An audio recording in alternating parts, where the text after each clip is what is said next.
Pengungsi banjir Makassar mulai pulang ke rumah, tersisa 433 jiwa di 8 titik. Soal PDIP minta kader menjauh dari MBG, Idrus, yang salah oknum, bukan gagasan. Pasutri di Takalar ditangkap bawa sabu, istri ternyata residivis. Wujudkan kepedulian di bulan Ramadan, jurnalis Join Jeneponto berbagi takjil.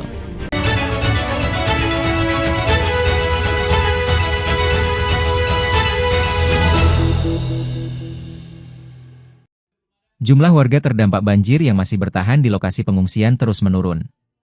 Hingga Sabtu, 28.02, pukul 12 WITA, tercatat tersisa 126 kepala keluarga, KK, atau 433 jiwa yang masih mengungsi di 8 titik. Data terbaru dari Badan Penanggulangan Bencana Daerah Kota Makassar menunjukkan penurunan signifikan dibandingkan sehari sebelumnya. Per 27 Februari 2026 pukul 21.30 WITA, jumlah pengungsi masih mencapai 311 KK atau 1.139 jiwa yang tersebar di 18 titik. Kepala BPBD Kota Makassar, Muhammad Fadli, mengatakan kondisi ini menunjukkan air mulai surut di sejumlah wilayah. Alhamdulillah sebagian besar warga sudah kembali ke rumah masing-masing. Saat ini tersisa 126 KK atau 433 jiwa di 8 titik pengungsian, ujar Fadli melalui pesan WhatsApp. Banjir dipicu hujan dengan intensitas lebat hingga sangat lebat yang mengguyur Makassar sejak 24 Februari 2026. Berdasarkan perakiraan cuaca hingga 1 Maret 2026, potensi hujan masih perlu diwaspadai.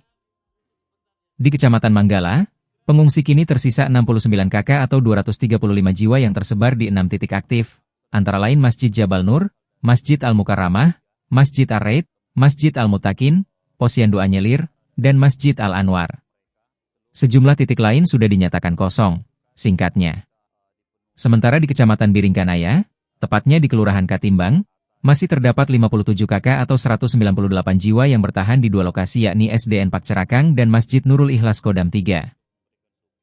Titik pengungsian di wilayah Pakcerakang dilaporkan telah nihil, katanya.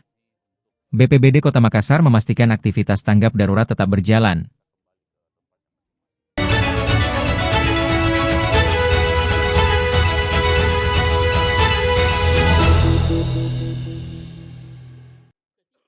Kebijakan Partai Demokrasi Indonesia Perjuangan, PDIP, yang menginstruksikan kadernya untuk tidak mengambil keuntungan dan tidak terlibat dalam program makan bergizi gratis, MBG, mendapatkan respon dari Partai Golongan Karya, Golkar.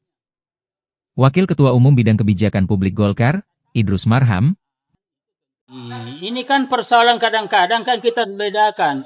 Ketika kita bicara pada tataran kebijakan, Presiden di situ muncul. Kebijakannya MBG. Penting, jadi ini perlu. Ya kan? Dan ini kebutuhan dan lain-lain sebagainya. Oke? Nah, tataran pelaksanaan itu tentu kita perlu lihat.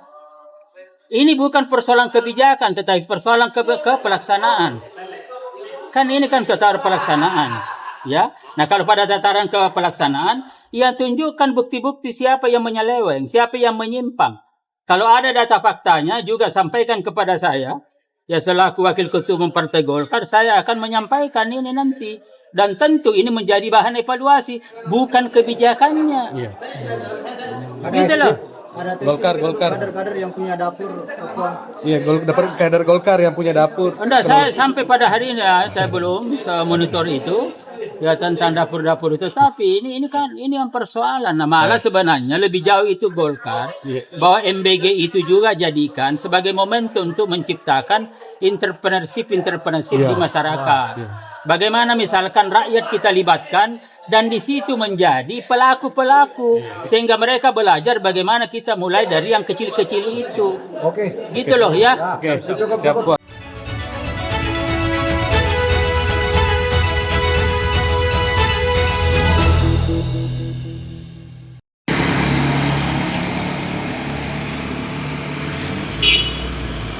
Di tengah kehusyukan masyarakat menjalankan ibadah puasa dan salat tarawih, sepasang suami istri, Pasutri, di Kabupaten Takalar justru harus berurusan dengan hukum. Keduanya digerebek tim Opsnal Satuan Narkoba Polres Takalar karena kedapatan memiliki narkotika jenis sabu, Sabtu 28 Februari. Penangkapan tersebut berlangsung di kawasan padat penduduk, tepatnya di perumahan BTN Racita Indah, Kelurahan Sombalabela, Kecamatan Patalasang. Kedua pelaku yang diketahui berinisial A dan R tak kuasa menahan tangis saat polisi menggelandang mereka. Fakta mengejutkan terungkap saat pemeriksaan. Sang istri, R merupakan seorang residivis dalam kasus yang sama. Ia diketahui baru saja menghirup udara bebas setelah menjalani masa hukuman selama 2 tahun lebih di Lapas Perempuan Bolangi, Sungguh Minasa. Kasat Narkoba Polres Takalar, AKP Andi Aldi, melalui Kanit Sidik Aibtu Multi, membenarkan penangkapan pasangan suami istri tersebut. Pasangan suami istri tersebut kami amankan di BTN Racita Indah di saat hendak mengedarkan dan mengonsumsi sabu ini, ujar Aibtu Multi saat dikonfirmasi. Dalam penggerebekan tersebut, polisi berhasil menyita barang bukti berupa 1 saset plastik berisi kristal bening diduga sabu seberat 0,106 gram. Selain narkotika, petugas juga mengamankan sebuah telepon genggam, HP, yang diduga kuat digunakan pelaku untuk memesan barang haram tersebut.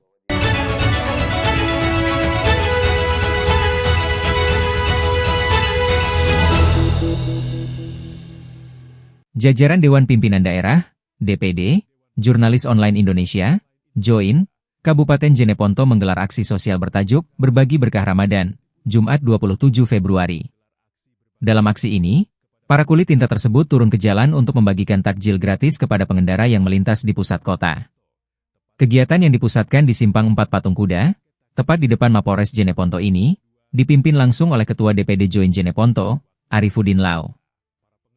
Terlihat puluhan jurnalis dari berbagai media online dan televisi kompak mengenakan pakaian dinas harian, PDH, organisasi kebanggaan mereka. Dengan penuh kehangatan, para pengurus JOIN menghampiri setiap pengendara motor, mobil, hingga pejalan kaki.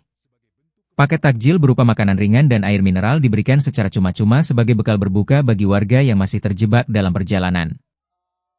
Ketua JOIN Jeneponto, Arifudin Lau, menekankan bahwa acara ini merupakan bentuk silaturahmi dan kepedulian di bulan suci Ramadan. Kegiatan ini tidak hanya sekadar buka puasa bersama, tetapi juga sebagai momentum untuk mempererat tali persaudaraan antar jurnalis dan berbagi kebahagiaan dengan masyarakat di Buta Turatea, ujarnya.